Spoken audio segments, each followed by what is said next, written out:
Hey everyone, it's Sensei Victoria Whitfield here, your journey partner in business, welcoming you back to episode 149 of the Journeypreneur Podcast. This is your source for channeled holistic stress management techniques, guidance, inspiration, and motivation from the best to stay on your path to rapid financial ascension and massive impact as a conscious entrepreneur. So the title of this podcast episode is Stress Eating! Hooray! Stress eating. So, and this, I especially want to talk to you and share some stories of my own around stress eating, not just because things are like difficult or bad, but it's also because things are growing. It's like growing your business and your belly. And not because you're pregnant, unfortunately. Abundance is abundance is abundance. And, you know, when I woke up this morning, my spirit guides really put it on my heart to share a little bit more around stress eating. And so I don't know if this episode is for you, but I'm going to keep following guidance and make sure that I share exactly as I've been told to, right? Because I believe in running a spirit-led business. My spirit guides, my intuition are the CEO and basically the CVO of my company. And the more that I follow their guidance, the more effective I become. So with that being said, right now it's the winter after COVID, and well, not after COVID. It's the winter, January-ish. Later into the winter, COVID's been all year 2020. And what happened for me personally when COVID first hit is that I was surrounded by a lot of people who had a lot of things changing, right? And maybe this was the case for you. Like, can't go where you were expecting to go. Can't do what you planned to do. Sales that you're expecting are not coming through in the way that they typically do. It all like there's so much shift and change. And I'm also surrounded by a lot of people who want to live lives that are post-transformation, right? So post-transformational lives. What does that mean? That means they transform something about themselves or their health. So maybe they've embraced sobriety, or maybe they've embraced, going vegan or gluten-free, or maybe they've embraced giving up alcohol or drugs, something like that, or maybe they've embraced, self-respect and personal boundaries and all those types of stuff. Like, it's the post-personal growth and development type of person, or not to say that post as in like it's over and you're never going to change again, but you've been through some stuff, right? My people have been through several programs before. Maybe they did Landmark or Tony Robbins or AA or all different kinds of stuff. Or transform their businesses as well, or their branding, their images.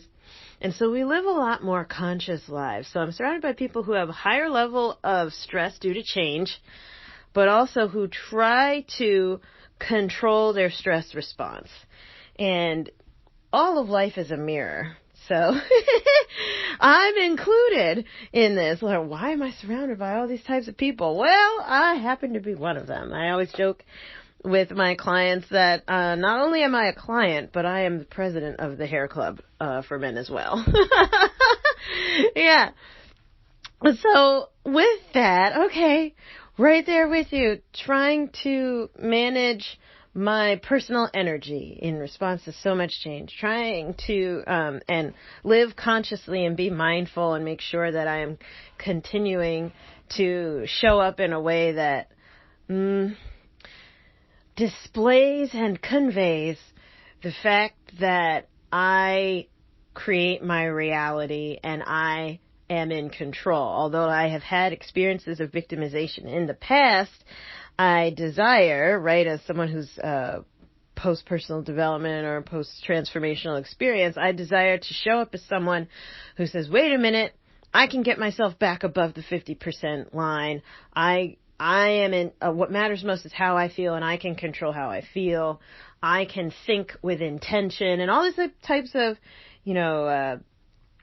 positive forms of self-control enthusiasm, or, we could say it's being a control freak, but I appreciate my mentor, Fabian, would talk about being a control enthusiast. So with that being said, okay, COVID, everything upside down, everything's changing. There are a lot more stressed people around me, and, well, what do I provide? Holistic stress management. I provide like a safe place for entrepreneurs to process the emotional roller coaster of abundant business ownership. Okay, so suddenly things in my business, and I was actually just earlier today texting with my bookkeeper, and she gave me numbers to show this fact, that suddenly what I'm doing has become way more relevant. I mean, it's always been relevant. There's always stress with owning a business, especially a purpose-driven business, right? You have a special flavor of stress. You just, do your thing and it's not tied to your life purpose. You can kind of detach. But if your business is attached to your life purpose, gosh, it's a whole nother can of worms there, right? And so the people who work with me come to really stay resilient, right? And to continue to roll with the punches and allow the big breakdowns so that the big breakthroughs can come through, right? And process that in a very conscious, lovely, and liked environment, right? Try not to get things too heavy so that they can have the energy to move forward. But at the same time, I don't just lead this community. I'm a part of it.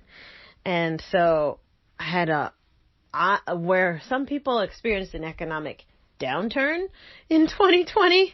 I'm one of the people who, and I'm honored and I'm blessed, and abundance is abundance is abundance. More is more. Right? So just because all right, things are doing good financially, or, the visibility is going up and all of that's there's expansion. Just because that's happening doesn't mean everything's going to be perfect. So, okay, I've got an increase of people coming to my meditations, an increase of visibility, an increase of interviews and features and all of that, an increase of sales calls on my calendar. People are whoa, they're really jumping, an increase of people signing up for my visionary shaman circle. They're I can't, I have to have this type of support. I'm looking for that energetic fortress. Victoria, you have it.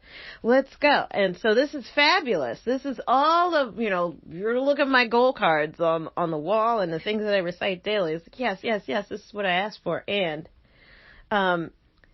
things going well is also stressful. I don't know if you knew that, or maybe I'm speaking to someone who is nodding their head like a bobblehead right now, yes, things going well can also be stressful, Victoria. Right? Or maybe you're at the point of I already knew that. Okay, fine. But this is for the people who are girl, talk to me about stress eating. Okay, my business is expanding, and so is my waistline. The income is going up, and so is the number on the scale, right? Or the number on the BMI reader. Holy cow, the correlation of expansion is across all areas in life. It's not just my visibility is expanding, but so is my dress size increasing. And so I experienced that. I got up to a weight that was the highest I've ever been in my life in 2020. And also in 2020, that was the most sick I have ever been in my life as far as I can remember. I was sick for 2 months. 2 months. And so this was something else. And so I gave up smoking years ago, released that. I gave up drinking years ago, released that. And let me be honest. Can I be honest? I missed both of them. I don't miss what they did to my body at all. Like if I could smoke or if I could drink, and have none of the negative effects, believe me, I'd be first in line to jump back. I was like, yay, because there was so much more fun and nightlife and culture. Or when you're a smoker, it's very social. You can hang out, with, people on the street. I remember when I used to work off Wall Street, just like, going down for so many smoke breaks throughout the day and talking, shooting the shit with people and just having a great time. And so it was great. It was great. And or just all of the interesting people are dancing. Like I could dance all night long. If I drank, oh my God, I forget I'd have feet. It was great. You can't, like no one in their right mind as a woman would be dancing all night long in like 4 5 inch stilettos, 4 5 6 inch stilettos, unless she didn't feel her feet anymore. Or maybe that's just my opinion, right? But I miss that. It was great. It was great. Oh my gosh. And to be able to walk all over. So I'm from Jersey. So when we go out in New York City. So walk all over the city, still in heels. So I don't have feet. Yeah. How did I do it? Alcohol. Not anymore. Not anymore. When I go out, I'm like, dance for a while. This is really fun. All right. And I'm done. 'Cause I have feet. I have nerve endings that work. My body's not poisoned, so it's telling me, hey, babe, sit down. Your feet are in these crazy, like, high-heeled shoes. What are you doing? Neither here nor there, but, so I've released drinking, and so there's pros and cons to drinking. The cons are like, okay, my body's basically poisoned. I'm having all these allergic responses. I feel like crap. Especially the next day. My brain feels like it's falling out of my ears, all the good stuff. There are also pros and cons to smoking. So, okay, the social aspect, and it is, I have to admit, an excellent toilet flush of emotions and stress. Like, you just smoke something, and every feeling that you have just kind of, it's like a toilet flush, just, it's gone. But then there's also the asthma, the coughing, the mucus, the smell, like you smell like the smoke, which is really kind of gross. And you can't, I'm an energy healer. I can't be putting my hands in someone else's field and smelling like a cigarette. Like, that's crazy. So that's bad. What else? It also stinks up your car, your house. It limits your ability to travel to certain places because it's like no smoking, blah, blah, blah, like all of that. So, and then what it does to your teeth, and obviously like your lungs. But so there's pros and cons to everything. So released smoking, and well, I'm going to come clean. I have a bit of an addictive personality. I do. So, for me personally, and maybe you'll identify with this, let me know. Once I release my other addictions, then new ones emerge. I'm like, okay, so why was I drinking and smoking in the first place? It's basically to deal with feelings. That's me personally. How do I deal with feelings? Is by consuming things, imbibing alcohol, inhaling smoke. I would smoke clove cigarettes in particular. So that for me was a way as a coping mechanism for stress, is to imbibe things. And so got rid of the highly toxic stuff, but the pattern of behavior was still there. And so, okay, no alcohol, no smoke. Well, what can I imbibe that shuts me down, numbs me down, or makes me feel all warm and lovely inside? Food! Here we go! Stress eating. Oh my gosh. So when things are going great, celebrate with a cookie or a cake or ice cream. When things are going bad, hibernate or incubate with a cookie or ice cream or a cake. right? Or, oh my gosh, like eat all of the fried chicken, right? Or eat all of the coconut shrimp, or, just like consume, I'm going to eat all the croissants. For me, that, and in my head, I was like, oh, well, at least I'm not drinking, at least I'm not smoking, so now, like, I'm okay, like, it's okay to eat, and on top of that, I love my family, I have an amazing family, and you know something that's awesome about my family? My family has, I believe, the world's greatest cooks. And most of them are men. The most of the people who cook in my family are actually the men of my family. That's how they express their love. And so they're like, yay, we're together. Let's eat. Yay, how you doing? Here's some food. Yay, it's a holiday or a random time. Food. And not just any kind of food, but I mean like all in the kind that sticks to your bones, and it's fabulous. It's fabulous. Like half my family comes from the South, so it's like soul food. Like, oh man, it's so delicious. Fried butter, everything. Fried butter, everything. And then the other half of my family is like international, so like we're gonna eat tons of sushi, we're gonna eat tons of Italian food, like all over the place. So, and we gather around that. So a way to feel loved, and also a way to feel is to eat. And so in comes 2020 of an increase of excitement and overwhelm of feelings, a feeling overload. Everyone's having their feelings about masks, for example. Everyone's having their feelings about politics, as another example. Everyone's having their feelings about, oh my God, am I going to die from this invisible thing that's everywhere, for another example. So there's a lot of ambient feelings. And for me personally, I know I'm an empath, right? We've spoken about this before on the podcast, but for those of you, if this is your first time tuning into the Journeypreneur Podcast, by the way, hi.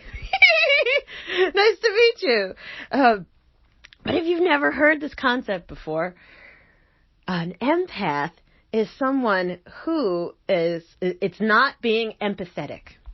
I was speaking just the other day at a local women's networking organization about the difference here. It's super important to understand. When you're being empathetic, there's this lovely, compassionate, thoughtful thing that you are doing. It's a mental acrobatic where you're trying to imagine what it's like to be in another person's shoes. And that's because you want to be an excellent communicator. You want to understand them.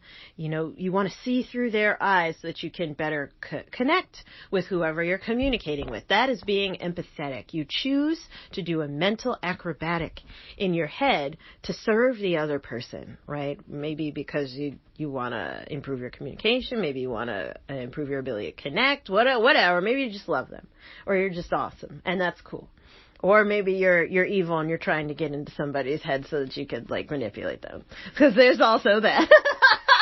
But anyway, being empathetic is a choice to do a mental exercise, a mental acrobatic.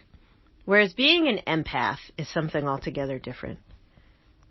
So when you are an empath, you also get to see what it's like to walk in another person's shoes, feel their feelings, understand where they're coming from, even sense their bodily sensations.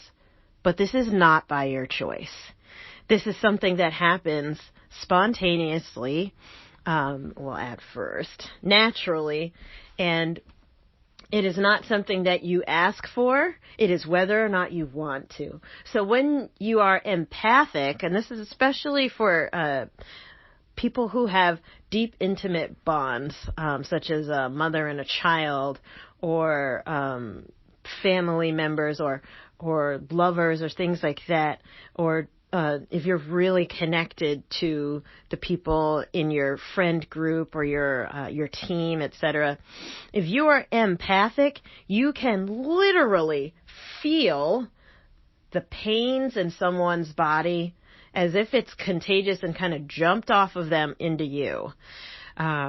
This is, if you're empathic, you've had the experience of walking into a board meeting or a room and feeling the tension in the air, even though no one has said anything, no one is giving you any visual cues, and you haven't heard about anything bad going on. It's just immediately you can sense it. Of like, oh my God, why is my lower back hurting? Or, ooh, I'm walked in this room, I'm getting a headache. This is part of your intuitive communication system that you are built with. You know, you come into this life through your mother's vaginal canal and go popping out, batteries included. You have the ability to communicate non-verbally, and being an empath, or your empathic sense, is that gift. But it can be a dark gift because you're sensing and picking up on what other people are going through without your consent. It's in essence, being an empath or having a strong empathic sense means you're an emotional sponge, right? And it's not just emotions, though. It can also be physical sensations, right? If you see somebody get hurt on TV, you feel it in your body, not because the TV made a fist and like came out of the wall and punched you in the stomach, but because, ooh, you picked up on that. You picked up on that. And so that's what being an empath is. But get this. Okay, so I'm an empath. I'm surrounded by people who are going through incredible amounts of stress, grief, anxiety, anger, fear, all kinds of things. Surrounded by people who are going through a lot of feelings. And I personally... Obviously, I'm saying I personally because, like, this is only about me. You're just listening to a podcast. It's just about me. I'm the only person on the planet like this. Oh, well. Joking. I know. But okay, you know, I'm opening up my heart so that you could come in. And maybe you'll be able to do that for yourself, too. All right, so as an empath, I'm surrounded by all this emotional discord. And I have a pattern, personally, of when I'm overwhelmed or when I have a lot of feeling or I've been trained to when there's a lot of feeling going on. Eat. Consume, imbibe something. If it's for a reward of like lots of positive feeling, yay, let's have cake, right? Or yay, let's have ice cream. If it's bad and things are going rough, all right, better get some ice cream or some fried chicken. A bucket of fried chicken, just inhale all of it, right? Or eat, what else? What are your special flavors? I'm curious. Like, I can run down the list. One of the books, oh my gosh, I'm just remembering this now. One of the books that like changed my life around stress eating was Early Doreen Virtue, a book called The Care and Feeding of Indigo Children. She had lists in there of like what your stress eating meant, of like if you can't stop eating cheeseburgers, that means you feel empty and you're trying to stave off loneliness. Or if you're stress eating, just you can't stop eating chips, what does that mean? That means you're stressed out and you're like trying to have a fixation for your mouth so that you can focus on something else. Right, there's so many things, like sweets is a lack of love and affection in your life. So that book, by the way, I highly recommend if you're really looking to dive more into intuitive development and understanding how this can express in our eating habits. The Care and Feeding of Indigo Children, Early Doreen Virtue, really great. More recently, I don't know about what she's doing now, but way back, like back from the, I think it was the early 90s, that book was so good, changed my life. And she even goes into the astrological signs of like how we all do different flavors of stress eating. But anyway, for me in 2020, okay, all right, I'm going to keep consuming. And it was especially if I think about it, it was to pad myself, like putting on my samurai armor so I could get out there and fight the good fight, you know. So and if I get hit by another person losing somebody in their family, or if I get the hit of, you know, just like a rush of more exposure, if I get the hit of news that there's more shutdowns, etc., I'm padded against the hits that are coming in from all of what's going on. Does that make sense? So like this stress eating for me personally went to an all-time high, but it was semi-intentional. It's like, I know that I need to be able to stay emotionally functional. Well, they call it being a functional alcoholic. So there's a functional eating-aholic, a functional foodaholic. Yeah.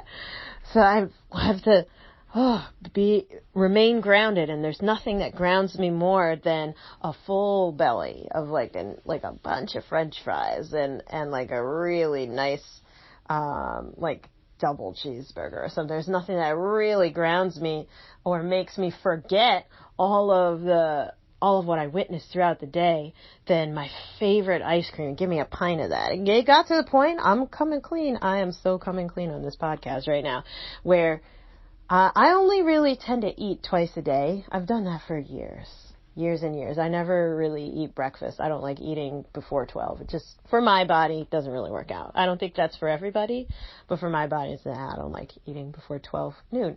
And so what happened then is so I eat lunch and dinner, and that's my normal. But especially in 2020, my dinners for the whole year ended up being, for the first half, because there's more to this story, my dinners turned into just like a pint or two of ice cream every single day. And so I'm coming clean to say that, and truth be told, I feel wistful of like, oh, that was so good.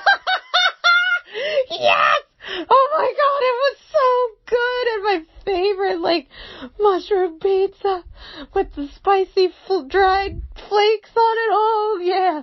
And I can eat a whole one too. No problem. I love to eat. I come from people who love to eat. Absolutely.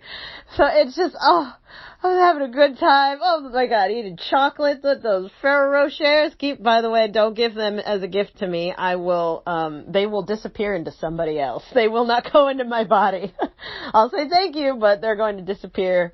I'm going to like be like one of those mobsters and just make sure that they're sleeping with the fishes. Yeah, they will just disappear, conveniently disappear, but not into me. I don't know where they'll go. I don't know. And cause I have to say that cause you guys send me gifts all the time. Like this is crazy. But anyway, thank you. I feel loved and seen and held and heard, with your gifts. But don't give me gifts of food, please. And if you do, they'll be, donated. We'll put it that way. Donated.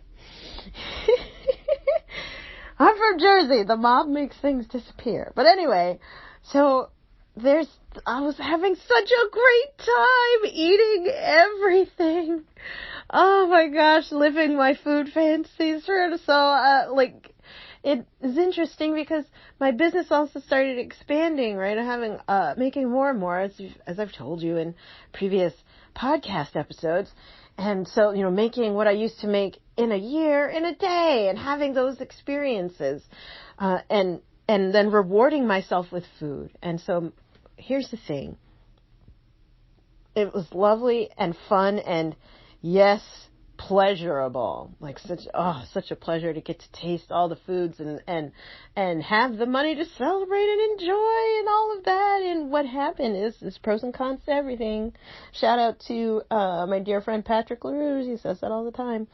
I started getting tired, and my clothes that I had been wearing for like 5 to 10 years, I take excellent care of my clothes. They're not fitting anymore, and I'm like, I really like that piece. Like, that's annoying. How come I can't fit into this anymore, right?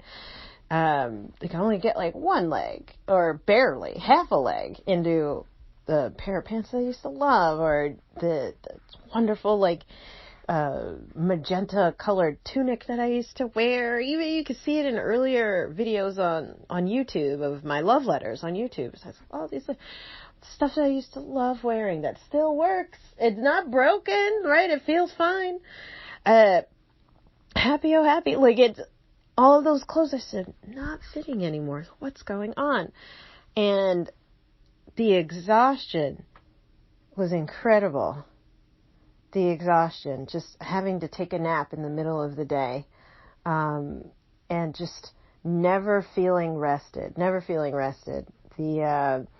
When I threw out my bed, I really, like, that shifted things for me, to tip the scale away from growing my belly size along with my bank account. Like, when I threw out my bed, that was like a pivotal point.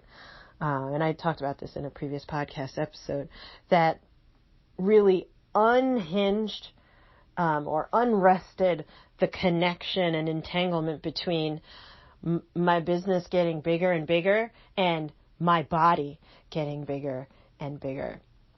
Because the pattern in me that was creating that situation, and I hope this serves you. You got to let me know in the comments, and in your review, like, what if this is speaking to you. Or you can send me an email, victoria@victoriawhitfield.com. It comes straight to me. It shifted it away from this pattern in me of reward and mourning being connected to food, right? Stress, reward, grief, anger. My feelings were linked to food, and how, like that, how do you say, oral fixation, the texture, the taste, the creaminess, or the spicy, all of the, like, I was relying on food to feel, and to feel in me. As an empath, I feel so much, right? I'm an emotional sponge. Other people's energy jumps in me all the time. Thank God I learned about energy work so that I can have the ability to clear my energy. But the more people I'm being exposed to, the more energy I'm exposed to. So just because, like, I'm a Reiki master 4 times over and counting doesn't mean that I don't still get affected by energy. No, I actually... Personally, and you tell me, for those of you who are energy workers or who have more advanced level training, but I know for me, the more and the higher I go, the more sensitive I get. It's like, oh man, okay, I gotta open up to access more energy. Crap. So, like, what happened in my samurai suit that, like, is... Or it turned into basically like a moon suit, like a freaking astronaut suit of, like, walk around like the doughboy and oh my gosh, making dough, but looking like the doughboy. And I'm, at the same time, this is a pattern in me that I hadn't dealt with. I hadn't received help with around. It was actually something that was actually a source of pride. And don't get me wrong, I still love the fat. It was great. I love big women too. Oh man. Their whole bodies are soft and fabulous, and gosh, they know how to enjoy life and have a good time, and they give the best hugs and kisses. I mean, like, I love the big, and like every time I would shimmy, it was like a rah! I love it. I loved being big. And the exhaustion started getting worse and worse and worse. And maybe this is where I'll start to land this podcast. When I got up to my highest weight, I am just under 5'3", and I hit 171, 172. So I was like turning into a gorgeous ball. And maybe that for you is like, oh, that's not a big deal, Victoria. But for me, that my whole life, I had never been that big before. And that tired, just constantly tired. And I'm getting all the sleep that I can. I'm on the treadmill every day. I'm trying to, when I am not eating ice cream, I try to eat good. Yeah. But like, so during one of my meditations, my spirit guide said something to me that kind of shook me, and it was the same thing that shook me out of smoking, and it was the same thing that they told me that shook me out of drinking alcohol, like just being able to give those up permanently. And it was this: why are you trying to kill yourself? Why are you poisoning our instrument? Why are you trying to kill yourself? Why are you poisoning our instrument?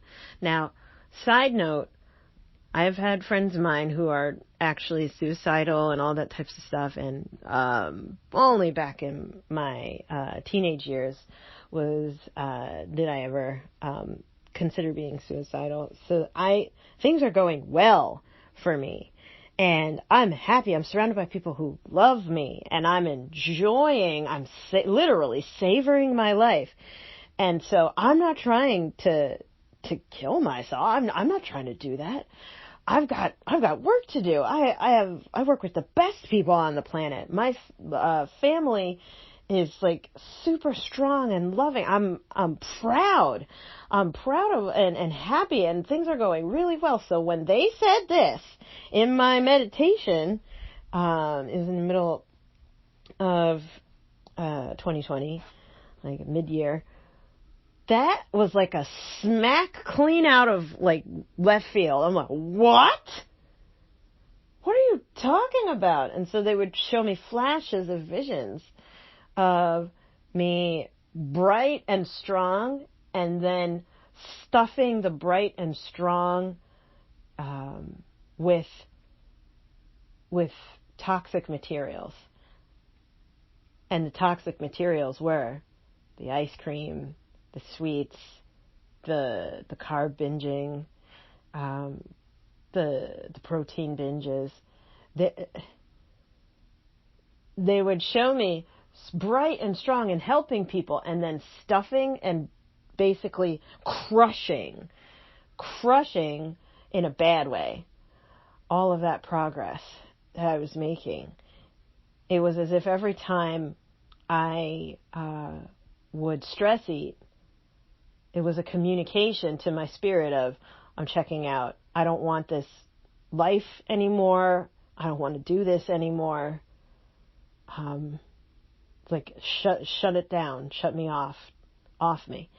And that, like, I feel so emotional as I say that, because I was in my mind, I was in a completely different space.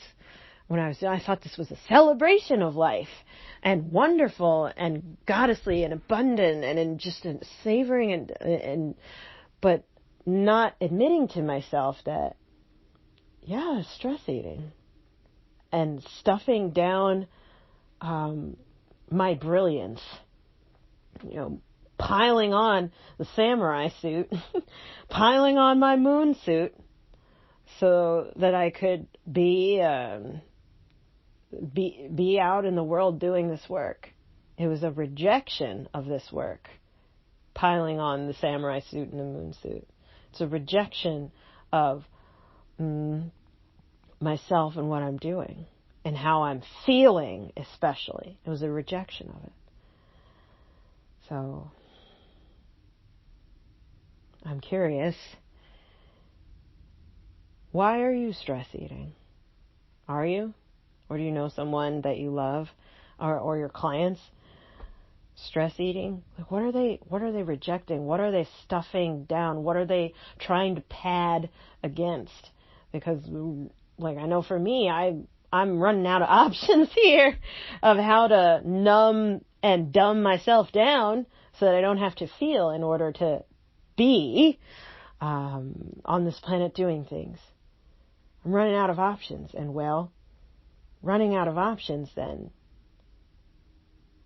I can just continue to downward spiral, or if I have something that's meaningful to me, and my life purpose is in the work that I do, so it's meaningful to me. I'm here to make massive impact and to help entrepreneurs like you get out there and help and heal the world. So that was enough, right? So that we could create a world that it's safe for my nephew to grow up in, and your kids and everybody else's grandkids to grow up in. that was enough to kind of snap me out and be like, all right, well, maybe I don't want to go the downward spiral of just continuing this route. No, I don't want to kill myself. I don't. That's not why I'm shoving all of these toxic materials into me. So, well, I would have to say there was a point at which where I just admitted to myself, I don't know what the hell I'm doing. I don't know what the hell I'm doing. If this is how I'm doing it, and these are the results and the issues that I'm experiencing in the results that I'm generating, obviously I don't know what the hell I'm doing. And so this will be another podcast episode. But I had to come to that painful point of, am I really trying to off myself and end all of the momentum that I've created? Is this self-sabotage my choice? Am I creating this on purpose? Am I intentionally like, yeah, I want this to all be over, or not?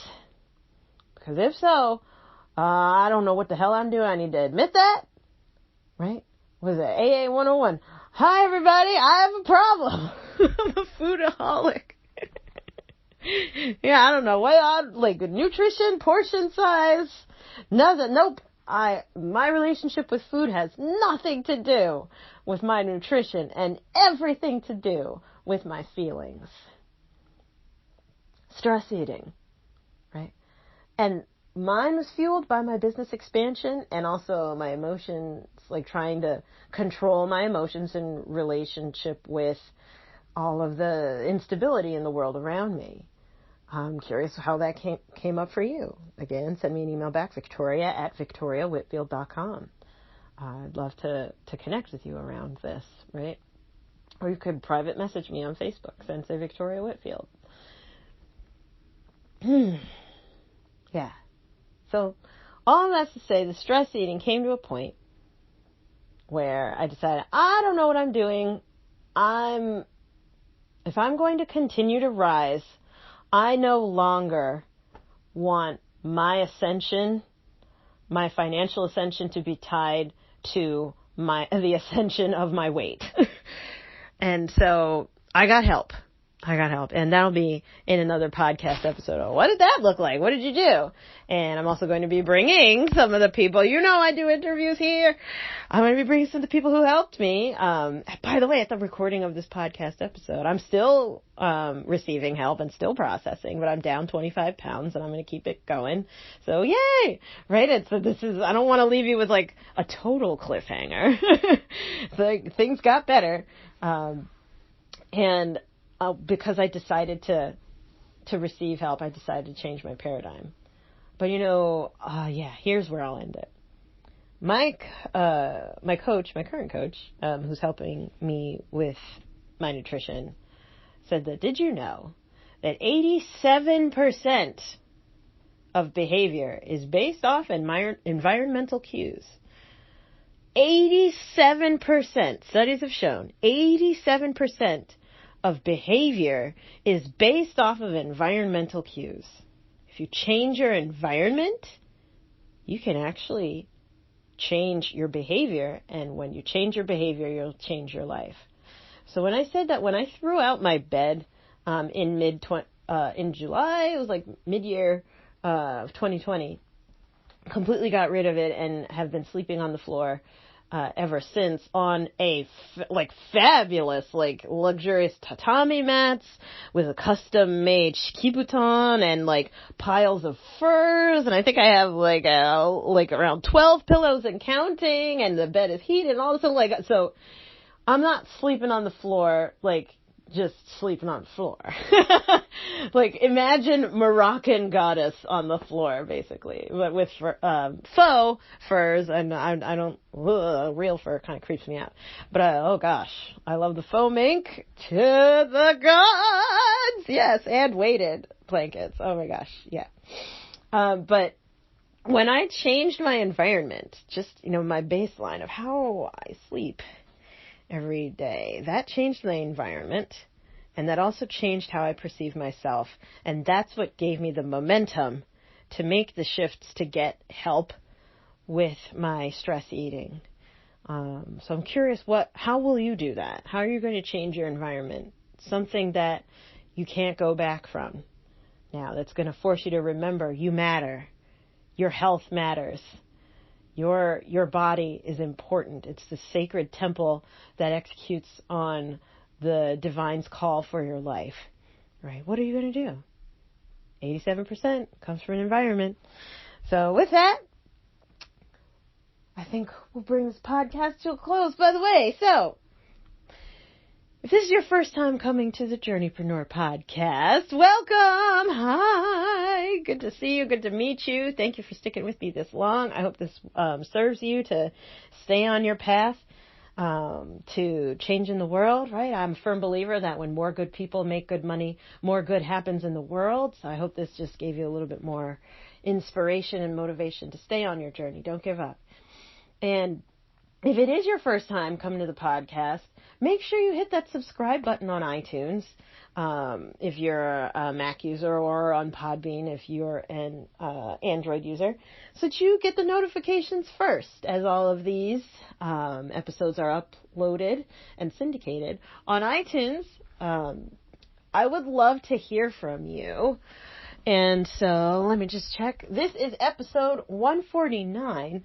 So tell me, when you leave your 5-star review, that's the only place you can leave comments on the podcast. It's episode 149. Tell me in your comments. Say, Victoria, I listened to episode 149, and girl, you were speaking to me, right? Let me know what's your story. What were the things that really touched your heart, stood out to you, and gave you some good energy so that you could stay on your journey, right? Filled your tank. And I want you to know that when you do that, when you leave your 5-star review and put those comments, I read them. I read them not only to receive your love and affirmation, but also to know, okay, what did I say that really helped, so that I can create more podcast episodes that are based off of what speaks to you. Also, that serves our community at large, because it shows other conscious entrepreneurs like you that this podcast is a really great place to receive positive affirmation, inspiration, and energy, so that they can continue to fight the good fight as well, right alongside you. So by the way, while we're at it, hit that share button. Share this episode with, another sister or brother in business who needs to hear this information. Maybe it ministered to you and it could really uplift them as well as a fellow or sister journeypreneur. With that, I'm going to bring this podcast to a close now, saying the same thing we say every time. Get ready for it. Please remember to enjoy the journey. Do not lose your glow as you grow in life and business. And we'll see you in the next podcast episode. Bye for now.